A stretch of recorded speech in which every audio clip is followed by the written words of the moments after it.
Hello everyone, back again. I'm looking at game 12 from the World Chess Championship between Magnus Carlsen and Fabiano Caruana. Um, Matter of fact, check that. I'm not actually going to be looking at the game, but I want to talk about the controversy that has surrounded this game and just give my take on it. Now, here's the last position, which occurred after 31 moves. The players agreed on a draw in a position where black definitely held the upper hand, at least in the practical sense.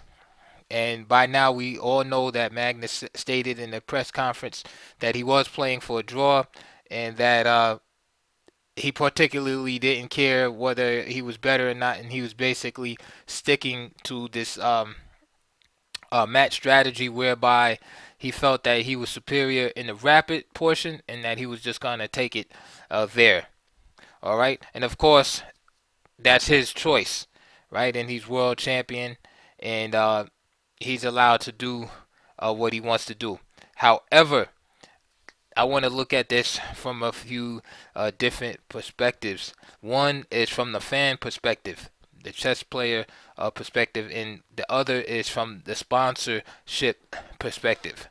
So now, as a fan and a chess player myself for a very long time, uh, I was totally shocked at this position. This position being drawn by both players. Uh, it totally caught me off guard. This is the time in the match where you get your popcorn out, you turn up your speakers, and you listen to Peter Svidler, Anish Giri, and Alexander Grishuk going deep into their analysis and show you all the ways that black can be attacking here. Or if you're listening to the St. Louis Chess Club, this is the time when you turn up Maurice and Jennifer Shahadi and Yasser Serwan. Or you have both going at the same time if you can understand it. In other words, what I'm saying is that this is game 12, right? After 11 consecutive draws.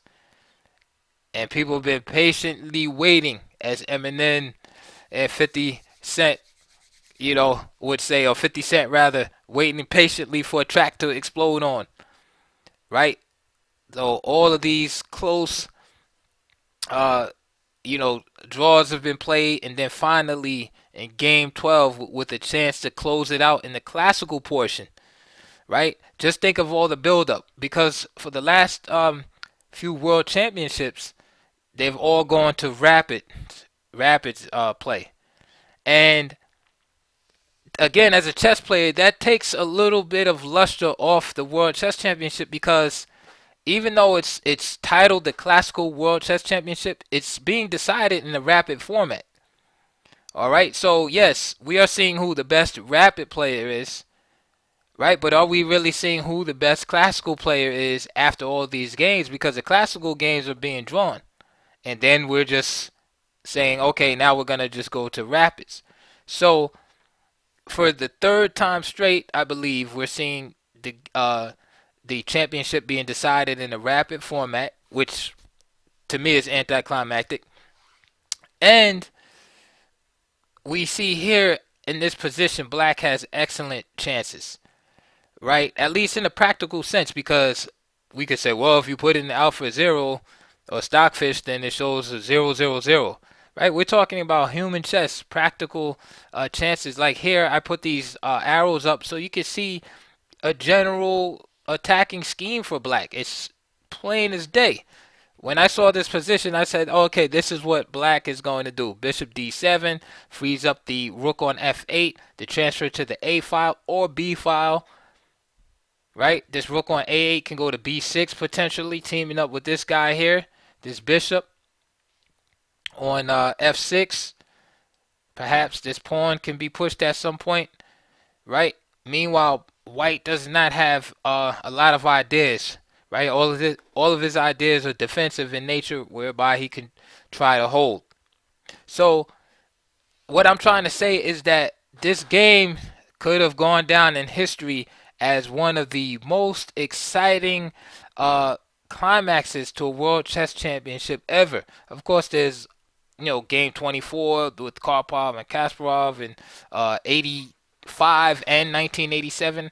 Uh, but this definitely could have been one of them. My personal favorite is the last game in the Leko Kramnik match, where uh, Kramnik needed to win the game in order to retain his title, and they played as Carol Khan, and I made a video on that too, called "The Most Important Carol Khan Ever Played." Period. And check that out. That's about the penultimate game in that match, where Kramnik pulled out a stunning victory over Peter Leko. So when I saw this position, I felt that this had the same potential, just with everything on the line. The fact that there was 11 games drawn previously, the fact that the previous World Championships had all gone to Rapids, that Carlsen has a chance to end that right now. Then another factor, again as a chess fan, is the fact that Carlsen has been playing the Sveshnikov, right, as his main defense. Right, this was a popular opening. I don't know how long you guys been playing chess out there, but in the 90s, probably mid 90s to like 2000s, this opening was very popular. Kramnik was even playing it as black at one point. But mostly dynamic players were playing this opening, like Shirov. But for a while, it was very popular, and then it faded out as White found some anecdotes to some of Black's schemes. So it was refreshing to see this opening brought back to this level. And so then in this final game like this, to see Black get this advantage with this opening, I'm sure if Evgeny Sveshnikov was happy about it. He's been telling people for years how sound and good this opening was. And this game would show to prove him correct, right? If we were just looking at one game in particular. So that's coming from a fan and a chess player, that it hurt just to see it just end, in that fashion after all of that build up. How can it's hard to put in words, because it's like watching a movie, and the movie, right, builds up, right? You get all of this insight on all the main characters, and the plot thickens, and then all of a sudden the credits start rolling on the screen, and it just leaves you with a bad taste, a bad feeling, because you want to see the conclusion. You want to see the logical progression and conclusion. And here, this is what the chess fans were robbed of when this game was drawn. And I think that Magnus has to understand that it's not just about his position as world chess champion, but you need fan support. You need spectators in order to make the sport even relevant. All right, so it's kind of like if you turn off the fans, and cause the fans not to be interested, then you're champion of what? Okay, that's like me being the champion of. I'm trying to think of nothing that will have any fans. Like, say I'm the champion of crushing beer cans or something. World 10-time beer can crushing champion. Like, who cares? There's no fans, right? So you have to treat the fans right, Magnus Carlsen. You're great champion, but this was whack. Just I know your strategy was getting the Rapids, but it was whack because you let them off the hook. All right. Now, from the sponsorship perspective, right? For many years, chess players have been crying about not having enough money in chess. Where's the incentive for players to, young junior players to aspire to a chess career? There's no money, etc., etc. And all these things are valid arguments. All right. But there's no money in chess for a reason. All right. It's free market economics, supply and demand. And believe me, if people want to see chess, there will be money in chess. All right. So in order to uh, create the interest in chess, chess has to have certain elements, right? You know, excitement, intrigue, etc. Right? To draw people, you know, to the venues. And I don't have the numbers in front of me, but I bet you if you look at game one and the venue that Carlson and Carolina were playing in, I bet you game one it probably had, you know, a lot of spectators. And then each game that was drawn, the spectators probably dipped lower and lower and lower each game, because as the games kept being drawn, the interest in the match waned. I know my interest there. Yeah, I would check in and see the result. But as far as just watching the entire game online or something, I wouldn't even waste my time. I would see the position and be like, okay, these guys are gonna draw in about 3 hours. See you later. And so I can imagine the spectators, you know, paying whatever £15 to get into the venue, and then the players not even respecting uh, you know, their investment and support of them, right? Because it's the fans ultimately that allow them to make, you know, the prize money at the end. Okay, so you got to look at it from a, and I'm talking to these grandmasters. You got to look at it from a sponsorship perspective. You know, why does the company want to sponsor you, right? If you're not gonna bring the fans uh into it. Okay, so if you have, you know, for instance, you had the venue, right? They're depending on you to fill that venue, right? The sponsors are depending on you to attract fans to whatever product that they're trying to sell alongside, you know, watching you play chess, whether it's you know, some type of computer device or you know, cell phone equipment, whoever's sponsoring you. Again, it all boils back to the fans. So if you do something silly where you piss the fans off, and say you had 1,000 viewers, but now you don't have 20 viewers because you want to draw the game in 30 moves, well, the sponsorships are gonna dry up. So now when you have the next cycle for the World Championships, the sponsors are gonna look back on this when your management is trying to convince them how great it is going to be for everybody. They're gonna say, well, what happened in Game 12, 2018 World Chess Championship, when it looked like there was some kind of, you know, fight that could be had, and the guys just drew. And I think this is what is being overlooked. It goes hand in hand. Now Magnus might look at it and say, "Hey, I've made my money already."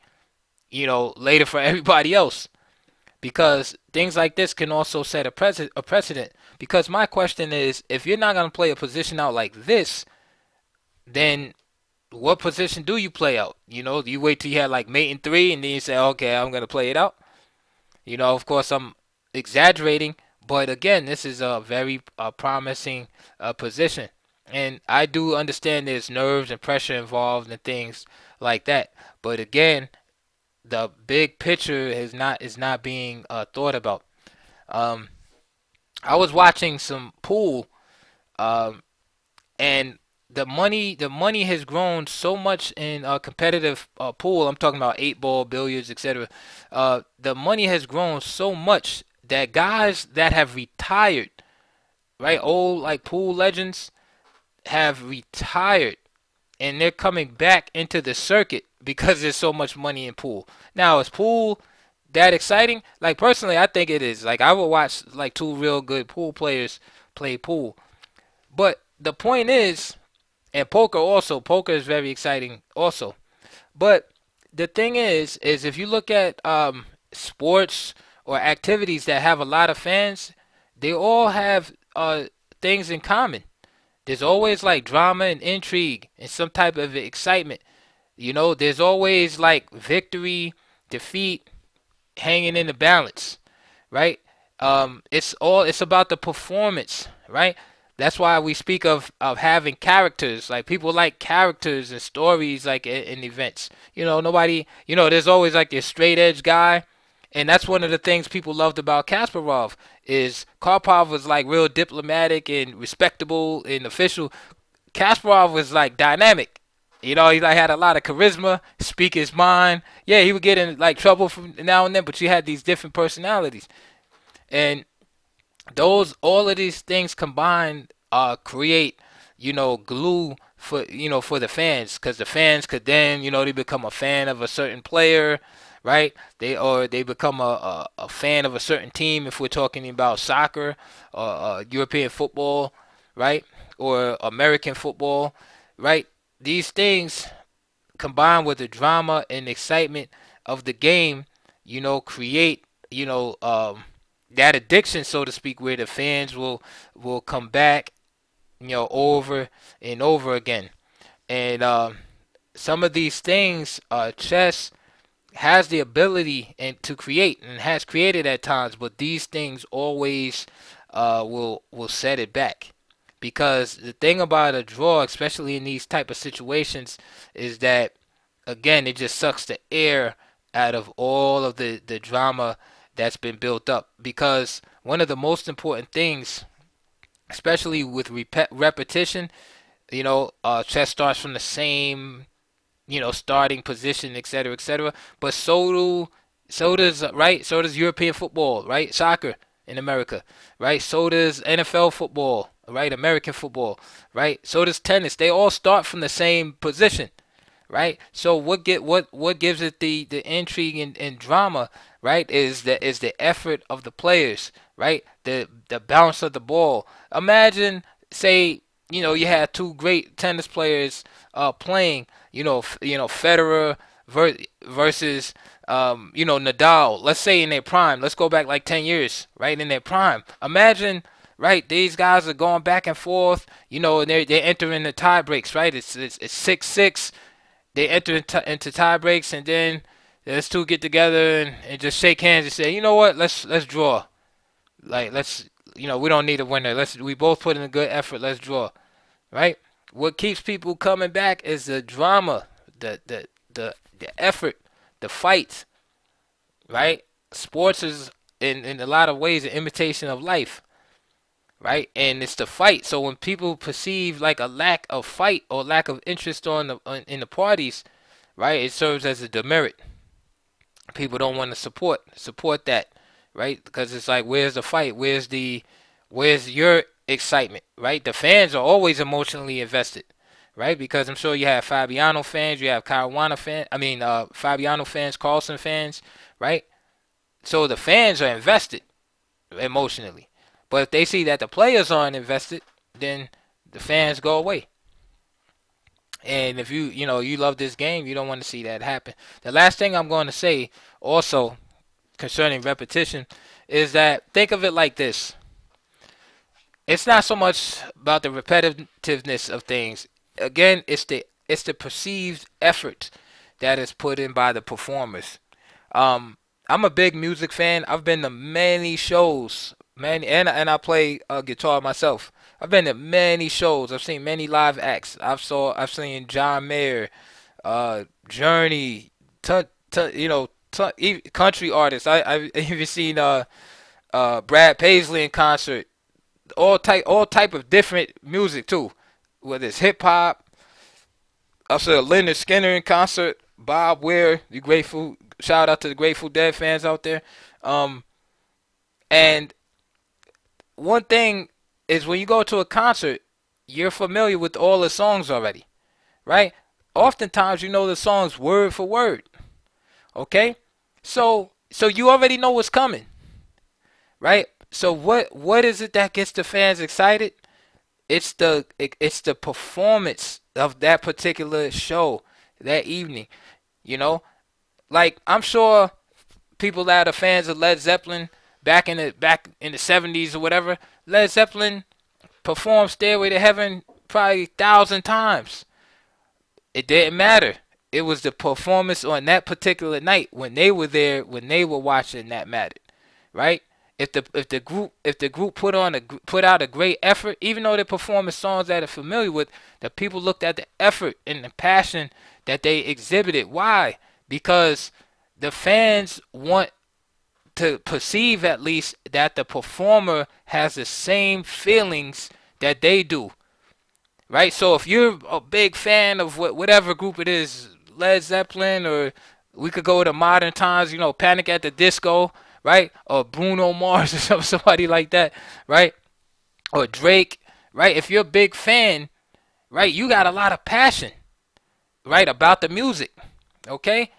So when you see the artist perform, you want to see that artist performing, in a way that reflects your feelings, right? So it's not about the outcome, so to speak. It's the perceived effort. Now, bringing that back to chess, when you see the players sit down, right? You want them to perform and fight in a way and show an energy that you feel that, or how you would proceed. Okay? So the problem with this position here, and I close with this, is that in this position, I'm sure 99% of chess players look at this position as black and says, I'm gonna have a good time attacking white from this position. This is why we play the Sveshnikov, right? This is why we do it. We don't play this opening trying to draw, right? This is why we play this Sveshnikov. This is what we wanted, right? This is like diagram. This is what we wanted. Okay, so the 99% of chess fans saying, "Hey, I'm gonna crush white from here, or I'm gonna die trying." All right. So now contrast that with what actually happened. This is what creates the disappointment, because the champion, right, that we're rooting for, right, is diametrically opposed to how we all feel. This causes a separation from the fans. Fans are upset, and again, this has like a ripple effect, and of course, you alienate fans, sponsors go away, etc., etc. So that is my take on this thing. Again, I have no dog in the fight, um, but just watching as a chess fan, like I was very, very, very disappointed, because again, I feel like I'm one of the 99%. I would fight in this position as black. Probably play a move like Rook A6, something like that. And the thing is Carlsen didn't even give Fabiano a chance to move, make his 30-second move. Caruana might have panicked or blundered or something here, you know. But that's irrelevant at this point. Just wanted to give my thoughts, and of course, with the Rapids coming, of course, Magnus is heavily favored in the Rapids. And again, to me, that's another discussion altogether. But just chess definitely has some kinks to work out, as far as the draw situation, again, different topic, different video, but the heavy dependence on computer analysis, which is here to stay, because now, again, perception, right? Perception is everything. It's now at a place where you don't even think the players are actually playing anymore. There's so much analysis. Like you're wondering, you're in 35 moves, and you're like, okay, is this guy still in prep? And then the announcers are like, yeah, he's still in prep. And it's kind of like these guys have these long lines. Nobody's thinking about nothing. And again, that's a demerit against the game. And those of us, again, that are big fans of chess, we don't want to see chess turn into, no knock against it. I like the game, but we don't want to see chess turn into, Connect Four or something like that. Just tic-tac-toe game like that. It's basically solved, and, there's no need to, so there's definitely some obstacles and hurdles that have to be overcome. So with that, this video has been long enough. I would love to hear your comments. What your thoughts are, because I know there's some people that supported Magnus' decision there. And again, everybody's entitled to their opinion, so I'm just giving mine. But I would love to hear comments, from other people to get other, other people, people's take on it. And I'll see you guys soon. And just a quick prediction. Again, I have Magnus Carlsen winning the Rapids with ease in another anticlimactic ending to the World Championship. I'll see you guys on the next video.